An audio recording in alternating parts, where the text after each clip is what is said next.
All set, John? Okay. Good morning, everyone. A couple of items before we begin. I need to mention that the exit from this room and the building is out this door right over here and up the stairs of which you came down. And also we will have for you a list of attendees and the offices and departments which they are from, and that will be sent to you electronically from Sergeant Sieber. For agenda purposes, we will begin by having 3 introductory comments. I will be speaking representing the State Sheriff's Association. District Attorney Bill Fitzpatrick will speak representing the district attorneys, and Chief Michael Lefenchek will speak representing the New York State Association of Chiefs of Police. We will then afford anyone who's up here with us who would like to speak to do so, and then at that time we will honor your questions. So thank you. I would like to begin by thanking the members of the media for your attention to this matter, and also would like to publicly thank all of my colleagues and district attorneys for being here in support of sharing our unilateral concerns of the legislation that is about to become effective in a little more than a month. Today, in more than 9 locations across the state, this very same media announcement is being held as an example of how widespread the collective perspective of this issue and its ramifications is most likely to be. As sheriffs, police chiefs, and prosecutors, we urge lawmakers to carefully examine the full impact of sweeping criminal justice reform laws set to take effect on January 1. Our valid concerns about public safety and the safety of victims and witnesses deserve a closer look at the unintended consequences of changes to discovery and bail laws. Due to the fact that we had no fair opportunity to offer our insight and expertise in the crafting and adoption of these laws, we are forced to stand here today after the fact, calling to the attention of the public, the legislature, and the governor the serious flaws in these new laws, flaws which will create chaos in the criminal justice system, great expense to the taxpayers, and most importantly, danger to our citizens. To highlight some of the changes, under the new law, more than 400 crimes will require mandatory release. The new law will not allow judges to consider the defendant's danger to the community when making a bail determination. 47 states permit judges to consider the public safety when determining whether to set bail. New York is not one of them. The law's reliance on pretrial services as an adequate alternative to bail as a means of ensuring attendance at trial is speculative and will almost certainly fail without adequate funding. The rigid timeline for compliance with the new discovery rules will be nearly impossible to manage. And the confidentiality of informants, the safeguarding of witnesses, and the privacy of citizens unrelated to the case, but somehow identified in documents, will all be at risk.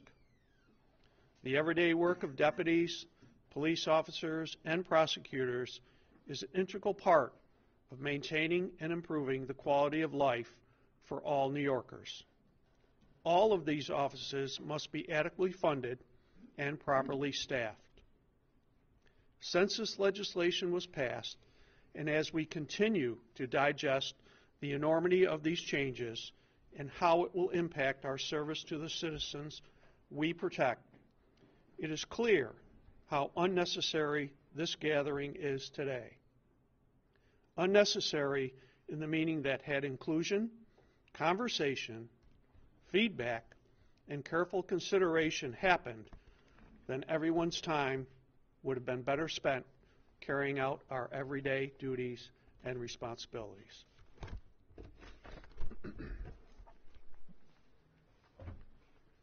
Thank you, Gene. Good morning, everybody. I want to welcome my colleagues, DAs from Central New York, Pat Perfetti from Cortland County, Bill Gaber from Madison County, and John Budelman from Cayuga County, and Greg Oakes from Oswego, unfortunately, was unable to attend.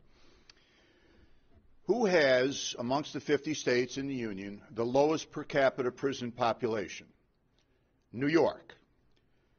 What is the largest safe state in the Union? New York. And whose prison population has declined by 20% in the last decade? New York.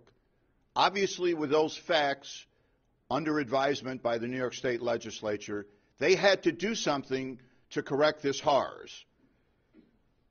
This office in Onondaga, and my colleagues share many commonalities with me, we have 8 diversionary courts that are staffed by members of my office. We have 3 additional diversionary programs. We do not allow we do not request judges to set nominal bail. We do not criminalize poverty. We have an open file discovery process. Last I checked, there were 6 people in the Justice Center who had nominal bail set on them, and each one of them will have an opportunity to have that bail reduced by a Superior Court judge. The New York Times this week proffered one of the most ignorant editorials in its long and illustrious history of promulgating ignorant editorials. They accused the police and the DAs throughout the state of fear-mongering. It is not fear-mongering to tell the public about what is about to happen come January the 1st. Listen to some of the crimes that the sheriff just alluded to, that after January 1st, a judge will have absolutely no discretion and will have to release the individual, regardless of his or her history of appearing or failure to appear, and regardless of whether or not they have any ties whatsoever to Central New York. The residential burglary, a robbery, assault third as a hate crime, aggravated assault upon a child under 11, aggravated vehicular assault. Anthony Saccone would have to have been released on the day he appeared in front of a judge based on this new law. Manslaughter in the second degree, many domestic violence crimes. You all remember James Cahill in this community, and you know what bail can do. Arson, grand larceny in the first degree. Someone steals $1 million or more. They have to be released on their own recognizance. Bribery. Escape. That's right. If someone escapes from one of the sheriff's facilities of these people behind me, they will be released on bail if they're caught and arraigned. Criminal contempt. Promoting an obscene sexual performance by a child. Criminal possession of a weapon on school grounds. And I could go on. There's another 50 or 60. The critics of us, they always say, well, it works in New Jersey. Actually, if you study the literature, it doesn't work in New Jersey. They're having serious problems with this right now. And in New Jersey, along with 46 other states, judges are allowed to consider the future dangerousness of an individual before he or she is released. And then the final canard from the New York Times. Law enforcement and DAs in this state are always resistant to change and reform. That's a lie. I don't want to sugarcoat it and say it's a misinterpretation. It's just a flat-out lie. 1989, who started the first child advocacy centers in America? A colleague of mine in Alabama. 1990, who started the first community court? Janet Reno in Miami. Wasn't done by judges, it wasn't done by legislators, it wasn't done by activists, it was done by prosecutors. 1990, who started the first drug treatment alternative to prison program? This is what the legislature gave us. You sell 1 gram of cocaine, you can get 25 years in jail. That's from the New York State Legislature, and prosecutors said that's ridiculous. So in 1999, my beloved colleague Joe Hines started the first DTAP program in New York. We had the second one right here in Onondaga County. Who started the first Family Justice Services program in America? A DA in San Diego. Who supported repeal of the Rockefeller drug laws before it became fashionable? The New York State District Attorneys Association. Who started a best practices committee that's now in 30 states to prevent wrongful convictions? That's right, prosecutors. In fact, this prosecutor right here in Onondaga County. Who supported videotaping of confessions? Who supported improved techniques regarding photo and corporeal lineups? The DA's Association of New York. And who just started an opioid court? That's right, a DA, John Flynn in Buffalo. Get the facts to the people. We're not resistant to reform, we are resistant to insanity. Now I want to turn it over to my friend Mike Lefenchek to speak on behalf of the Chiefs of Police. Thank you, Bill. I'm speaking on behalf of the many Chiefs of Police gathered here today from parts near and far, as well as police chiefs across New York State. These major changes were adopted as part of the budget for New York State, and that process simply should cease. These major policy changes that are embedded within the budget do not allow for discussion, feedback, and input from all the interested parties. If they were, and if they did, then we wouldn't be gathered here today because our views would have been able to be shared. As the district attorney mentioned, this legislation has some serious flaws in it, and our purpose today is to try and educate the public, and we certainly call on the legislature and the governor to delay many of the changes that are included here. We would echo the comments of DA Fitzpatrick. We strongly support judges being able to consider the risk of a defendant's dangerousness to the community before they determine what bail on that individual should be. Also, if that individual has no ties to the community, what ensures their reappearance here in court, and certainly the costs associated with this should not be without comment. Many of these costs simply are unfunded mandates to local agencies, therefore local taxpayers, whether it be the police, the district attorney's office, court clerks, certainly going to need more personnel to deal with these particular laws and the processing of reports, videos, and there's no funding at all provided within the law to support these efforts.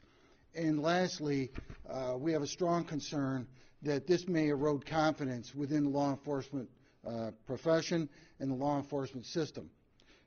When we talk about the 21st century policing, President Obama's presidential commission, one of the pillars of that was building trust and legitimacy amongst the profession and with people in the public. And I would combine that with the concept of procedural justice. And when we started thinking about the use of in-car cameras and body cameras by law enforcement officers, which many people in the public have felt that was a positive step forward for the profession, that it would show what actually occurred while officers interacted with members of the public. We strongly support their usage because we know from experience and anecdotal evidence that in the vast majority of cases it shows officers acting professionally and doing the jobs as well as they possibly could. There's going to be some agencies as a result of this legislation that are either going to have to reevaluate their continued use of these tools or determine if they're not using them already, have serious issues about putting a program into implementation, simply because of the amount of data that's going to be there, and then someone has to manage that and submit all that in a very short time frame to the district attorney's office, who is under very, very short time frames themselves to turn everything over. We strongly support the rights of victims, and we feel that they have been forgotten in this legislation, that victims' rights should be paramount. The system should be set up to protect victims, and I think in this particular instance, with this particular set of enactments, that their rights have been pushed to the side. And we strongly call upon the governor and the legislature to delay enactment of these changes so that valuable input can be provided. I'll turn it back over to the sheriff. Thank you, Mike. Would anybody else like to say something? Okay. Absolutely.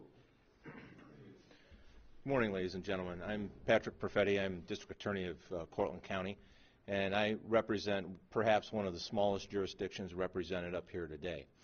I just testified before the State Senate Codes Committee regarding these essentially unfunded mandates. I can only echo what the previous speakers have said. For my county, I have projected that the cost of coming into compliance, and we want to come into compliance. Some of the changes do make sense, but they have a price tag with them. For my county alone, I've estimated $395,000. Now that may not seem like a lot of money compared to other jurisdictions, but I come from a small county that's cash-strapped and has other issues that they're dealing with, that they've been dealing with for a long time. We have overcrowding in the jail, and that has been a problem for at least the last decade. My county is essentially operating on an austerity budget. They've reenacted last year's budget for this year. So I have no funds to do that. And the reality is, at least for my jurisdiction, it's going to lead to a prioritization of prosecutions. We certainly will address the serious felony crimes, violent felony crimes, sex offenses, and to the extent that we can address the rest, we will. But given what the legislature has done, I think the only word that it can be used, and it is the word that I used in my public testimony in Albany, is that they have acted irresponsibly. Thank you. Anybody else? Thank you.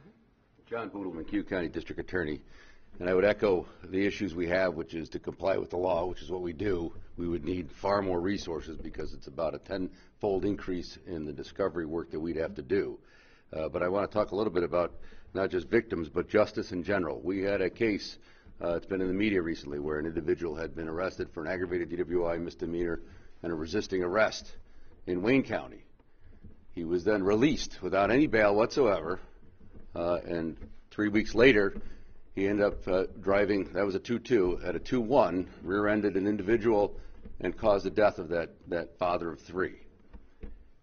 Under these new laws, we could not set bail on either sets of those. It turns out the individual is here in the country illegally, having been deported already in 2007. So what are the odds that that individual would show back up, that we could get some justice, some measure of justice for the Knapp family? There's zero. And sadly, the list of crimes goes on. Bail jumping. We can't set bail on someone who's charged with bail jumping. What are we doing? We're wasting, we're spinning our tires. It's going to decrease public safety. It's going to decrease the confidence in the justice system for everyone, not just victims and defendants, but all citizens. And my biggest concern, frankly, is not just the victims, but people taking the law into their own hands because they're not having faith in the system. And that's the last thing any of us want. That's the furthest from justice we can get. So I would urge the legislature to give us some time, talk about it, consider it, make some reasonable. I think these laws are reckless, frankly. I think they know these risks. I think they did the risks without even consulting people.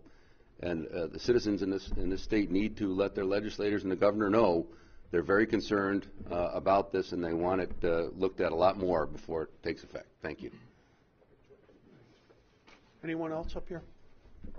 Again, I just want to point out, we have every single county that surrounds Onondaga County represented here, not only by sheriffs, but by police chiefs as well.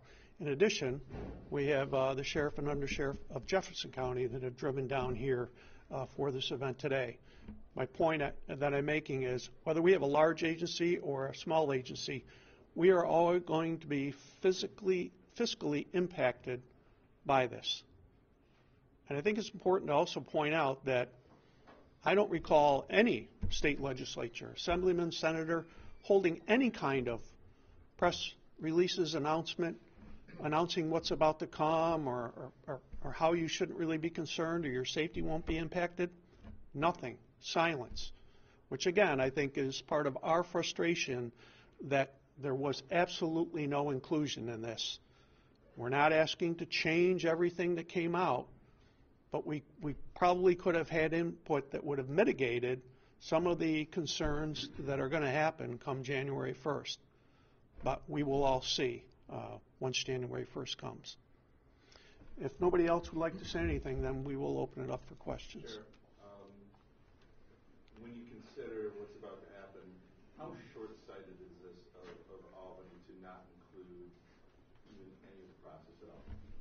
Well, I think everybody in the room has heard the enormity of the changes and that they will all happen on January 1st. They will not be rolled out. There won't be any pilot. They're just all going to happen. So I guess we're all trying to anticipate through various meetings over the last several months of how we address day one of this that's coming without an extra nickel. And again, all of us work within budgets that are given to us either by the taxpayers or by those that we serve under. And so we have what we work with. And we have so many other responsibilities. This will be another responsibility that has already been mentioned that we will comply with. Of course we will comply with it. But we're trying to get out front here and let the public know overall of what possibly could be happening so that if someone raises their hands up in astonishment, at least we, meaning criminal justice, people representing criminal justice agencies here, have had an opportunity to say, well, let us help try to explain to you what's coming. Sure. What is the additional cost? Where does it lie in terms of people come in, if they get bail, or they need to pay bail to get out, as opposed to you having to keep track of them? Where are the costs coming in? Well, I'll just speak about the cost for law enforcement. Obviously, you talk about discovery is going to be part of the new law. We're going to be required to provide a lot more information on a much tighter schedule, and from that comes manpower to do that. And so we're trying to anticipate being in compliance, what that will mean for us. I know probably the prosecutors have their own comment on where those costs are going to come from. There is nobody here at the moment from probation, but it's my understanding when we have the pretrial situation, again, referencing what happened in New Jersey, that the cost to the probation departments went absolutely through the roof because of the large increase in those pretrial services that are going to be required. So Albany could pass funding, and that could alleviate some of the problems you're talking about, right? I guess they could, but we're here in the end of November and we've not heard a word. Have we heard from the folks in Albany saying that they hear you and they agree with you, or has there been any feedback whatsoever from the folks in Albany so far? Virtually none. The governor spoke and said everybody wants more money. And again, nobody here is saying that the criminal justice system can't be reformed. Everybody, I know 90% of these people personally, and we have worked together to do extraordinary reforms in this county and throughout central New York, and we're willing to discuss that. But how would you build a new experimental aircraft and not consult the pilot and crew about design, the cabin structure, the mechanism of the plane? That's what they did in Albany. It was, Lord of the Flies. The plane has crashed. We're the only kids here. The adults are all dead, and we're going to do what we think is going to be, most catchy and schmaltzy for our particular constituency. It's a mistake. They really have to look at this showing here. People have driven, from all over Central New York, and this is happening all over New York State as we talk. Give it a second. You don't have to throw yourself on the sword and say we screwed up. Just say, you know what? This is a magnitude we hadn't anticipated. There are good people up here. The people up here will save more lives in the next month than everybody in Albany will in their entire lives. Myself and my DA colleagues, we will exonerate more people this week than anybody in Albany will in their entire lives. That's what we do. We convict the guilty, we protect the public, we exonerate the innocent. It's time for them to take a step back, as Mike suggested, and reassess what they've done. Do you think that a show of this magnitude all over the state is actually going to wake some of them up? Yes. To actually say, maybe we need to rethink it, take a step back? Yes, and that's exactly why we're doing it. If it was me and the sheriff standing here, as much as I admire the sheriff and as much as he's my friend, look at the magnitude of the showing here. Is your biggest issue the elimination of the cash bail? No, not necessarily. It's a constellation of all of the things. A couple in Camillus wake up on January 2nd, and they hear a noise in their daughter's bedroom. They go down to the bedroom, and they find that someone is about to molest their child. The person is caught by Camillus PD fleeing the scene. He will be arraigned within 24 hours, and he will be released within 24 hours and 1 minute. And then 2 months later, he can petition the court to go back to the home and review the scene so he can properly prepare his defense. Is that bizarro world? Am I making that? Is that fear-mongering? Is that what it is, fear-mongering? No, that's a fact. And you better get ready for it, and you can do something about it now. You know, all these local legislators, they send out their flyers every election season, and they tell you, they tout their accomplishments, the parks that were named after them, the senior center that got a new TV because of their magnanimity, like it came out of their own pockets. Not one of them, not one, in any of their literature touted their strong support for criminal justice reform. They're hiding from it. Well, you can't hide anymore. Can someone speak to the public and all this? Obviously, the show of force here is meant to make a statement to lawmakers, but this is a public safety issue, as you all have said. Can you offer words of reassurance to the sheriff or chief or? Well, we'll continue to do what we're obligated to do. Obviously, that's to serve the community, to try to make our community safe, protect the citizens in the community. We'll continue to do that. We have an oath to do that, and obviously. But, as the DA mentioned, the stark reality of the law, the way it's written, presents these opportunities to happen. How many will happen, if they'll happen?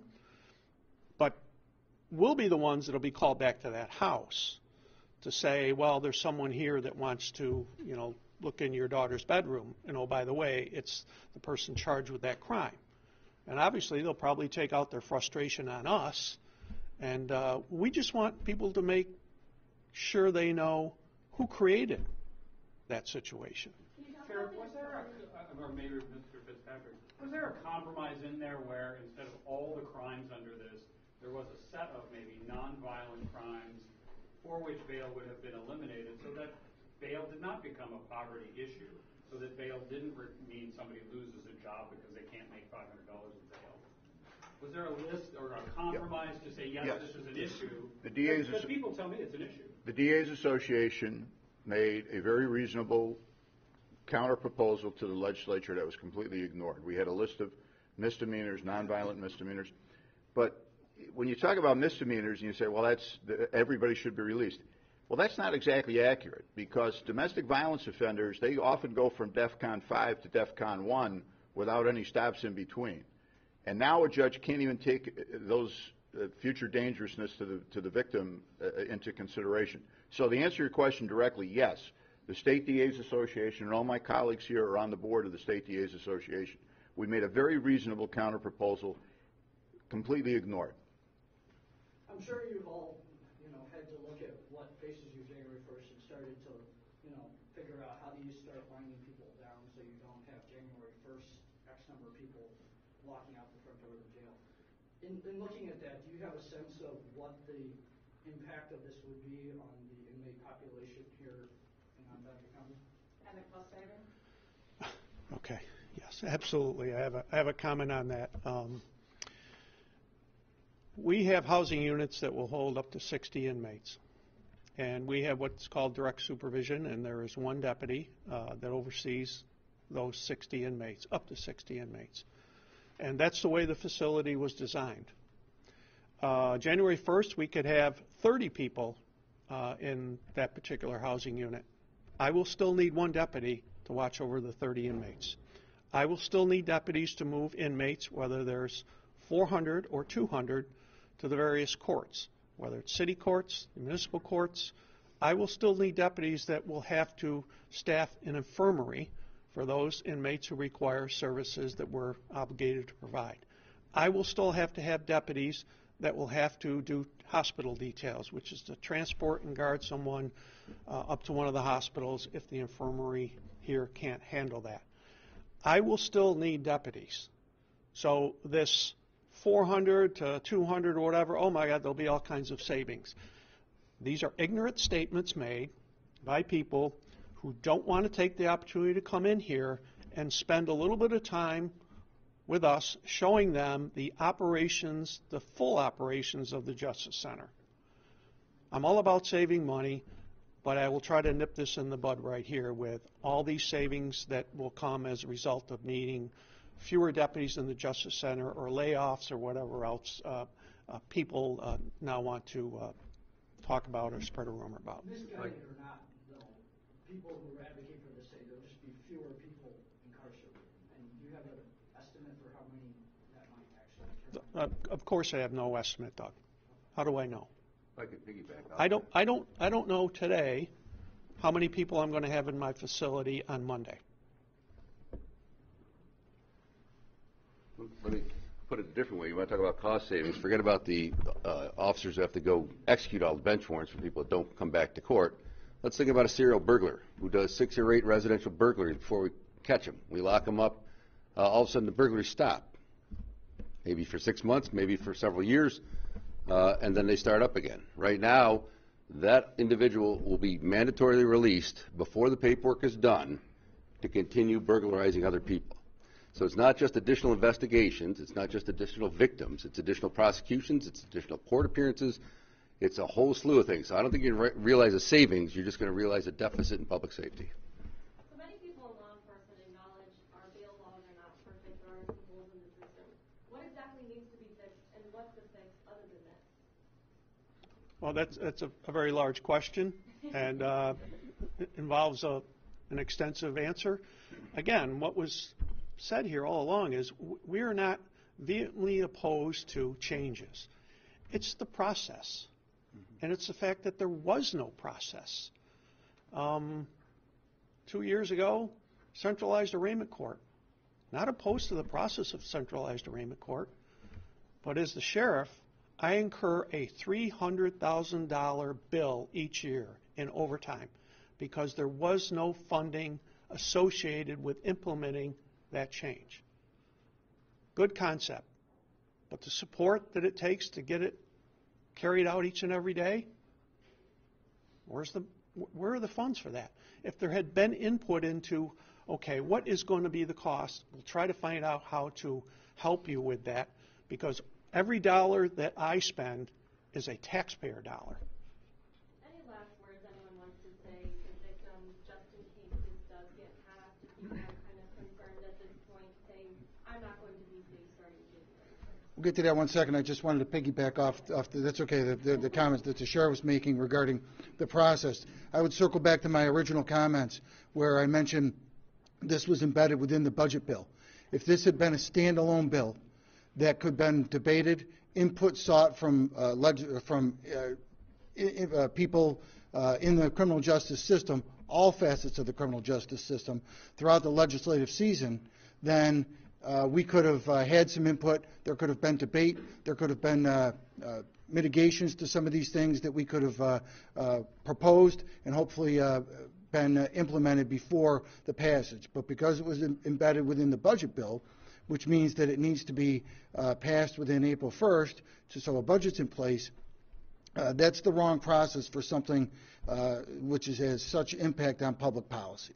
It just is the wrong way for that to go about, and it did not allow us to have any input that the district attorney and the sheriff have commented on. So we would revert back to the entire process that the sheriff has referenced. And then to your point there regarding victims and individuals' families, D.A. Budelman commented about a tragedy that occurred in his county. Family members of that particular individual that died happen to be friends of mine, and they've reached out to me, and they are incredulous that they don't understand how these laws could ever have been passed. And I'm certainly not about to speak for them, but I think I would speak for many victims that would have those same comments. And so I think we would call upon the fact that to victims that we are certainly going to do everything we can to protect their rights as we move forward, and that the law enforcement profession will do everything in our power to keep them safe and do everything we can that if they are victimized to solve crimes and to make them feel that they receive justice for legitimately situations they are victims of. Go ahead. If I could just answer your prior question, what could be done about bail? As DA Fitzpatrick had indicated, the District Attorneys Association was not opposed to bail reform. The thing that was offensive is that we weren't included in the discussion. Mm-hmm. I think the thing in the statute that is the most offensive is the fact that judicial discretion has been stripped out of it. And so what you're left with is a list of criminal offenses. If charged with this criminal offense, you're released. If charged with this criminal offense, well, then maybe we can have bail, but then there's going to have to be hearings, and those hearings require evidentiary support beyond even the level to charge the offense. So those are some of the particulars relative to the bail statute that certainly should have been addressed, and the idea that judicial discretion is being removed here, they are an important player within the criminal justice system, and they're really being sidelined, and that's the offensive part. My question for DA Fitzpatrick and any of the DAs was, in terms of some of the examples that you mentioned of people that would be released, is it true that these people could have been released if they had enough money anyway? Yes. I appreciate the strong support from the audience.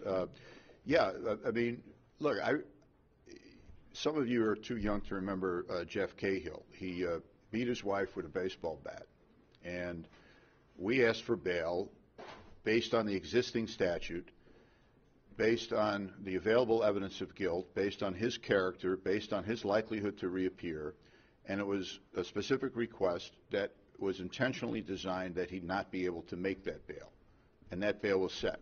And I met with Jill Cahill's family while she lay in a coma at Upstate Medical Center. In his wisdom, a judge reduced that bail to a point that he could make. And for the next 6 months, he plotted her murder on his computer until cyanide was delivered to a local company. He stole it, disguised himself, went up into her hospital room, and poured it down her throat. And the last face that she saw on earth was the guy that put her in that hospital pouring cyanide down her throat. So when you say we're going to save money, you tell that to the Cahill family. When you say, what about cost savings, you sit down with the Knapp family and you ask them about cost savings, because there aren't going to be any cost savings. You think they're going to save money by building 4 jails in New York City instead of Rikers Island? Good luck to you. You think we've saved money because the prosecutors and the cops in this state have reduced our prison population by 25% in the last 15 years? Has anybody seen that money trickle down to mental health services, to drug treatment, to programs that are designed to help the people that are going to be put back out on the street? Not a dime. If there's not any other questions, then we're going to close the event. But again, we thank you for being here. We appreciate the conversation and the dialogue. Thank you. Thanks.